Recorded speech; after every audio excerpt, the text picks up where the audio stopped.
Olá, queridos amados irmãos, a graça e a paz do nosso Senhor Jesus. Eu sou a missionária Alessandra Rocha, do canal A Verdade que Fortalece.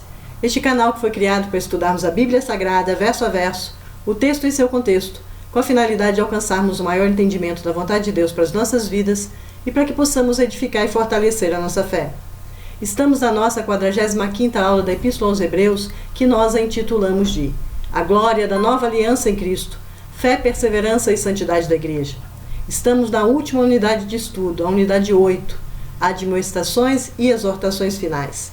E o assunto que iremos abordar hoje em nossa aula são os deveres religiosos, que está em Hebreus no capítulo 13, do versículo 15 ao versículo 22.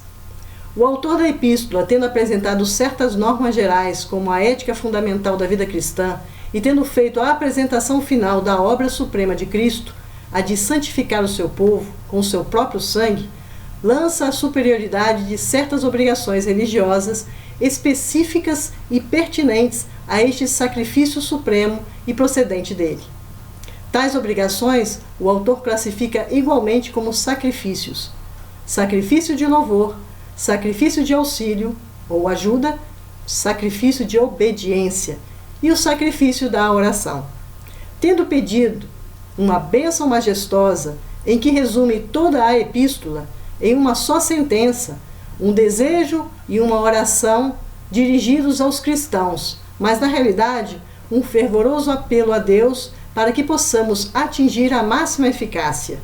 Esta bênção será apresentada apenas com sucintos comentários para que possa destacar-se em sua beleza como um todo. O leitor diligente, porém, observará que todos os pontos destacados dos capítulos anteriores acham-se aqui reunidos em uma grande oração, uma prece de bênção.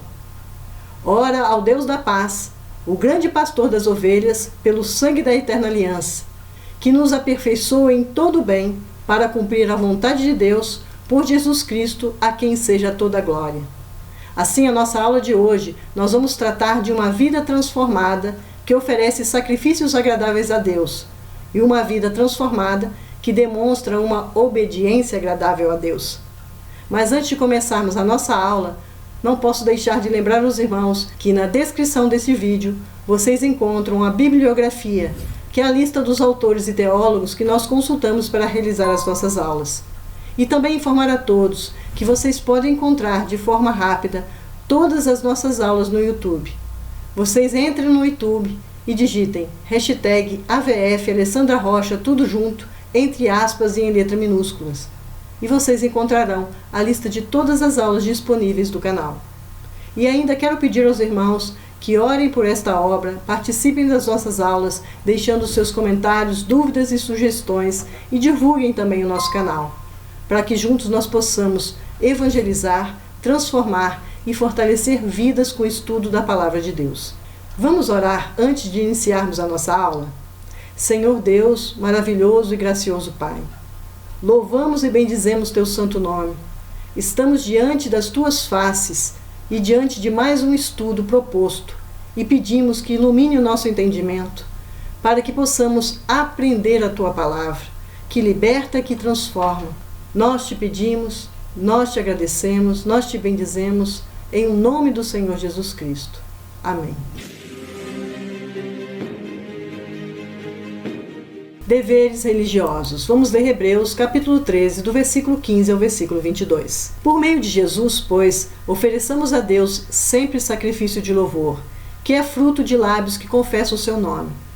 Não se esqueçam da prática do bem e da mútua cooperação, pois de tais sacrifícios Deus se agrada.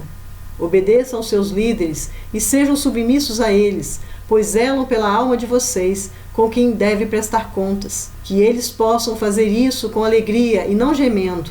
Do contrário, isso não trará proveito nenhum para vocês. Orem por nós, pois estamos certos de que temos a consciência limpa, querendo em todas as circunstâncias fazer o que é correto. Peço com insistência que vocês façam isso, para que eu lhes seja restituído o mais depressa possível. Ora, o Deus da paz, que tornou a trazer dentre os mortos o nosso Senhor Jesus, o grande pastor das ovelhas, pelo sangue da eterna aliança, aperfeiçoe vocês em todo bem, para que possam fazer a vontade dele. Que ele opera em nós o que é agradável diante dele, por meio de Jesus Cristo, a quem seja a glória para todos sempre. Amém.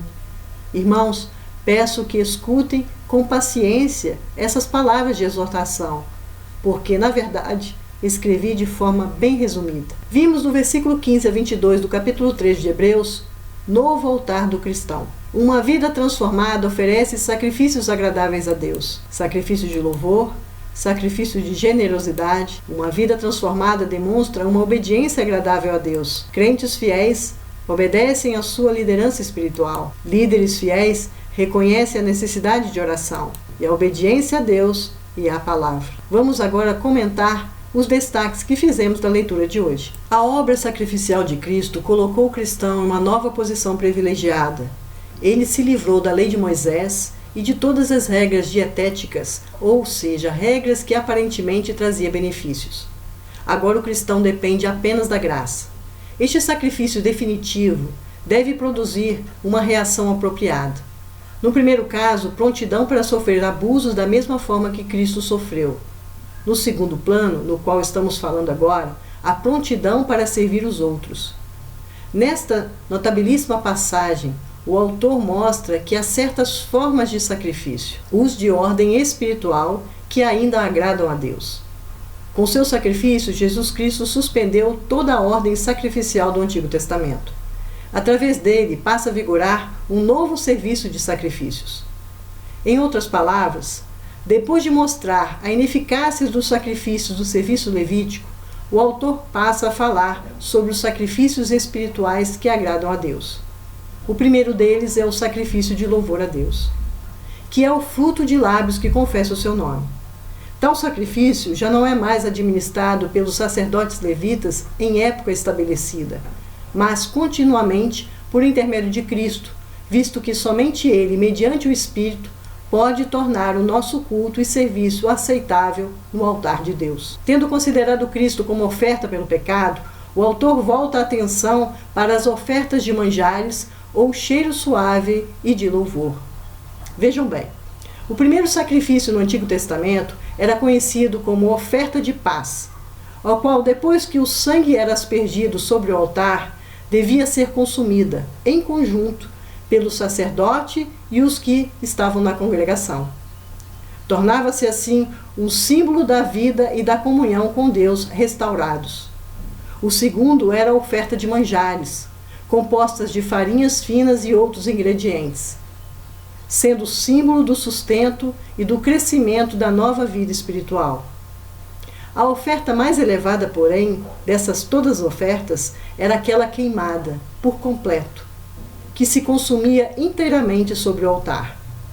De maneira peculiar, essa oferta simbolizava a devoção plena a Deus da nova vida espiritual, estando especialmente associado ao louvor. Durante a reforma, debaixo do reinado de Ezequias, lemos em 2 Crônicas, capítulo 29, versículo 27 e 28, o seguinte: Ezequias ordenou que oferecesse o holocausto sobre o altar. No momento em que começou o holocausto, começou também o cântico ao Senhor com as trombetas, ao som dos instrumentos musicais de Davi, rei de Israel. Toda a congregação se prostrou quando se entoava o cântico, e as trombetas soavam, tudo isso até findar-se o holocausto. Duas coisas se observam quanto ao sacrifício de louvor. Primeiro, era-lhe oferecido continuamente e, portanto, com uma atitude íntima de louvor a Deus. Sendo assim, os que vão até Jesus fora do arraial têm sua alma chegada a Cristo. Em real e profunda experiência, une-se ao grupo sobre o qual o profeta Isaías escreveu: Saireis com alegria e em paz serei guiados. Isaías capítulo 55, versículo 12. Em Cristo o coração transborda de alegria, e tão constante é este gozo interior do espírito, que no meio das mais profundas provações, a alma pode dizer: fomos entristecidos, mas estamos sempre alegres, como está em 2 Coríntios capítulo 6, versículo 10. Os cristãos não oferecem mais sacrifícios de animais nem ablações de sangue. Essa época já passou. O cristianismo não é uma religião de formas e cerimônias, ofertas e liturgias, sacerdotes e mistérios.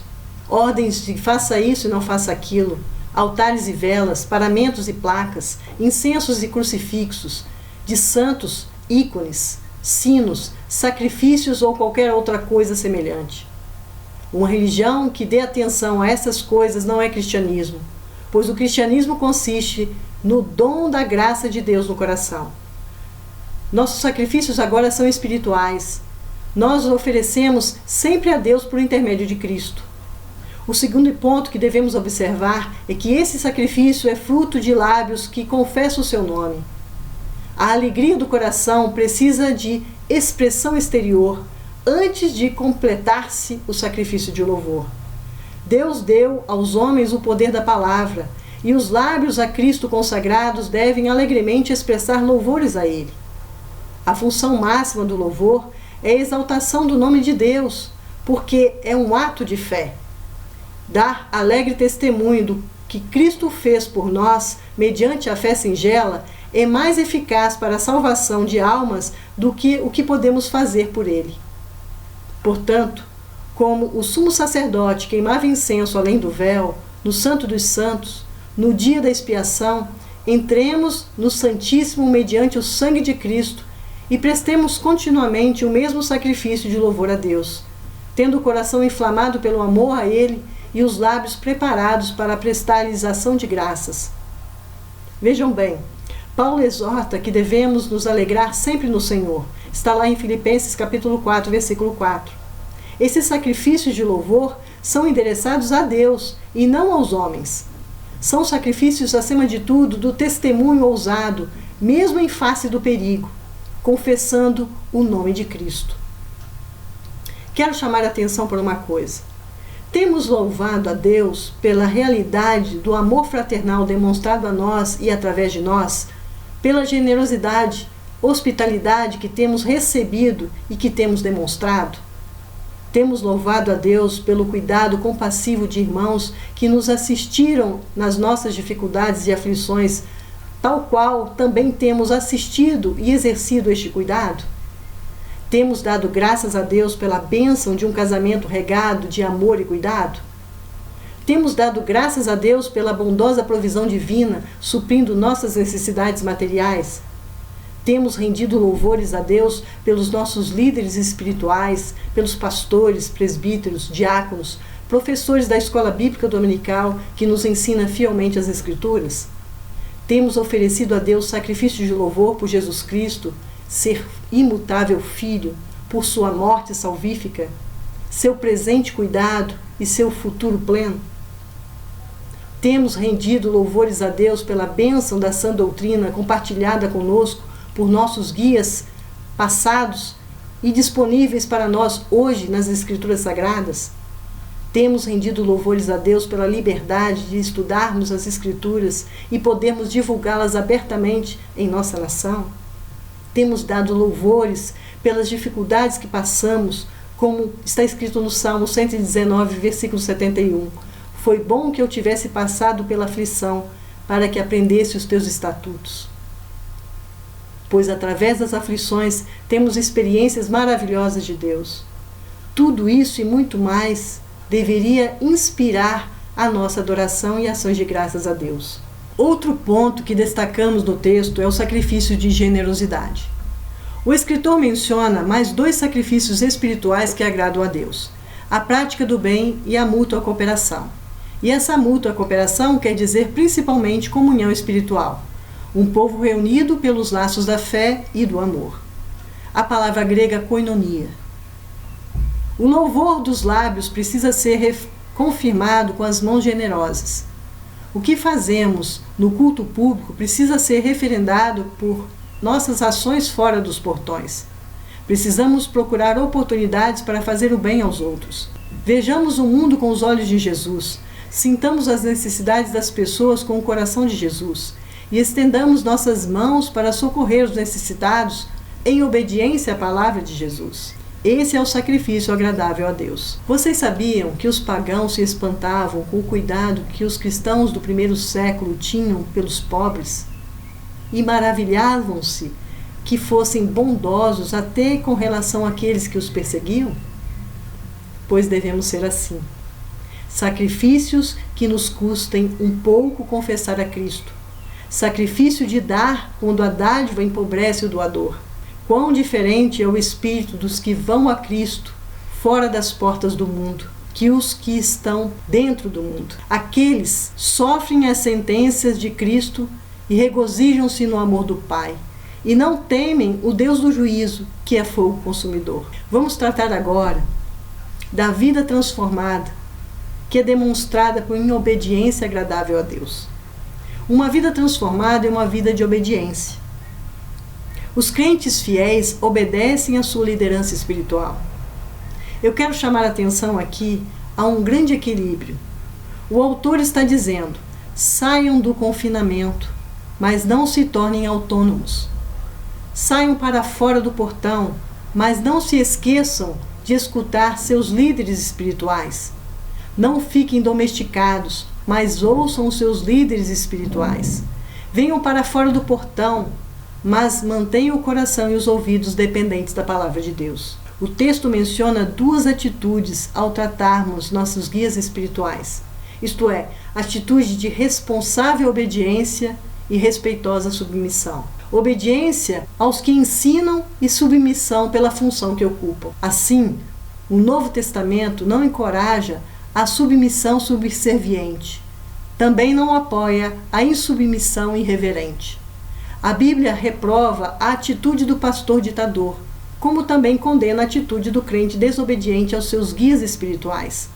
Os pastores são chamados por Deus, constituídos pelo Espírito Santo, como bispos para pastorearem o rebanho de Deus.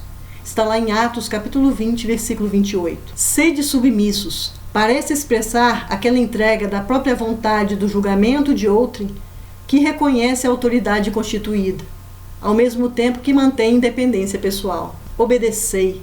Isso representa uma obediência mais por convicção que por uma ordem ou imposição. O que significa que os pastores não designam a si mesmos pastores e líderes sobre o rebanho.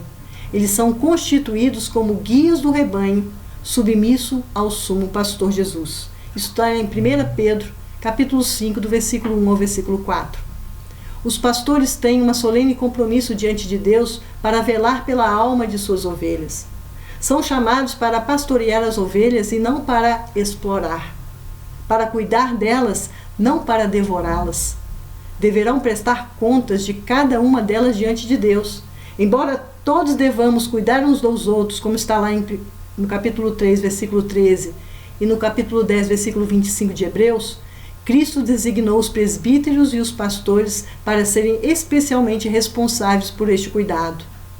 No juízo final, eles prestarão contas de como desenvolveram tal tarefa. Responderão ao Senhor pelo exemplo que deram, pelo ensino que ensinaram na igreja e pelo cuidado que praticaram. Que tremenda responsabilidade! Por isso Calvino ressalta que o propósito do autor desta epístola é mostrar que quanto mais pesada é a responsabilidade dos guias, maior honra eles merecem, pois quanto mais alguém sofre por nossa causa, e quanto maior for a dificuldade e maiores forem os riscos enfrentados por nós, maiores também serão nossas obrigações para com eles. Há ovelhas que são um pesadelo para a vida do seu pastor. Fazem da vida dele uma sinfonia de gemidos. Isso não traz proveito para a ovelha nem para o pastor. Calvino fala: será algo completamente sem proveito para o povo provocar lágrimas e mágoas em seus líderes, movidos por ingratidão. Mais um ponto que destacamos no texto são os líderes fiéis que reconhecem a necessidade de oração. O autor da carta, como pastor de rebanho, demonstra a humildade e sua dependência de Deus, rogando as orações da igreja em seu favor. Não se julga autossuficiente. Não obstante de ser um profundo conhecedor das Escrituras e usar uma argumentação irresistível em favor do Evangelho, ele reconhece sua plena necessidade da ajuda divina por intercessão das orações da igreja. Paulo tinha essa mesma atitude. Vimos isso em Romanos, capítulo 15, versículo 30, em Efésios, capítulo 6, versículo 18 e 19. E da mesma forma, eu me incluo nessa necessidade de oração ao fazer esses estudos para vocês, meus amados irmãos. Todo aquele que é comissionado por Cristo, não necessita de felicitações por isso, mas necessita de vossas orações. Em seu pedido de oração, o autor destaca alguns pontos. Uma correta motivação. E ensinou e exortou a igreja de forma austera, contra o perigo de abandonar o cristianismo e voltar para o judaísmo, mas estava persuadido de que sua palavra de exortação havia sido dada com boa consciência. O seu pedido, ele demonstra uma correta postura espiritual. O autor confessa o seu desejo de que em todas as coisas viver condignamente. Ele precisa de oração para que a sua vida seja avalista de suas palavras e para que seu testemunho reflita sua pregação e ensino. Outro ponto que destacamos é a obediência a Deus. O autor passa do seu pedido de oração à igreja para a sua oração em favor da igreja. Sua oração, na verdade, é uma doxologia, isto é, uma expressão de louvor, honra e glória a Deus, na qual ele reúne os principais temas de Hebreus: a paz, a ressurreição de Cristo, o sangue da eterna aliança, a maturidade espiritual, a obra de Deus no crente e a pessoa de Cristo como pastor. Ele apresenta a pessoa de Deus Pai e a pessoa de Deus Filho. Destaca 4 verdades sobre o Pai e 4 verdades sobre o Filho. Quem é Deus Pai? Primeiro, Ele é o Deus da paz. Ele nos reconciliou consigo mesmo por intermédio de Cristo. Agora temos paz com Deus e paz de Deus. Segundo, Ele é o Deus da vida. A ressurreição caracteriza o triunfo de Cristo sobre a morte e a aceitação do seu sangue como expiação pelo pecado. Terceiro, Ele é o Deus aperfeiçoador dos santos. Quarto, Ele é o Deus operador de todos os bens na vida dos santos. Quem é o Filho? Primeiro, Ele é o nosso Senhor. Segundo, Ele é o grande pastor das ovelhas. Como bom pastor, morreu pelas ovelhas. E como grande pastor, Ele vive pelas ovelhas. Como supremo pastor, Ele voltará para as ovelhas. Terceiro, Ele é o autor da eterna aliança. Cristo é o fiador da aliança e o ministro do santuário. Como fiador, Ele age na terra. Como ministro, Ele atua no seu trono nos céus. Quarto, Ele é o recebedor da glória eterna. Chegamos agora ao último ponto que destacamos: a obediência à palavra. O autor roga aos crentes para acolherem a palavra de Deus como uma mensagem exortativa. Sabe que o assunto é complexo e amplo, e que escreveu resumidamente, mas tem plena consciência da eficácia da palavra de Deus. Faz isso, pois sabe que foi enfático, firme e austero, e muitos crentes poderiam não suportar essa exortação. Assim ele roga aos crentes: suportem essa palavra de exortação. Nenhuma doutrina é bem compreendida antes de apelar à consciência, atingir o coração e afetar a conduta. O amém dito pelo autor em hebraico significa verdade, e é o selo da veracidade de Deus e a confissão da nossa fé. Amém, assim seja. A verdade não é apenas uma mensagem para ler ou uma história para inspirar, mas uma exortação para observar e uma instrução para obedecer. Assim, queridos, encerramos a nossa aula de hoje. Passemos agora às nossas considerações finais. O sacrifício de gratidão e louvor que foi instituído no Antigo Testamento não é suspenso no Novo Testamento, apenas muda sua configuração exterior. Trata-se de um sacrifício que deve vir do impulso mais íntimo do coração. A energia para ofertar o sacrifício de gratidão, o louvor a Deus na oração, em favor da situação, mesmo sob as piores dificuldades, é concedida através do Espírito de Deus. O verdadeiro sacrifício de louvor, o fruto dos lábios, não somente se mostra no diálogo do orador com Deus, mas igualmente no testemunho da salvação experimentada no nome de Jesus. Faz parte desse sacrifício a ação de ajuda, a entrega da vida a Deus no serviço prático ao semelhante. As obras de amor não possuem caráter expiatório nem mérito.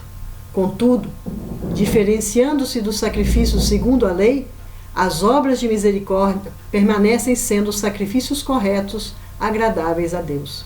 A obediência deverá provir da convicção interior e do amor fraternal.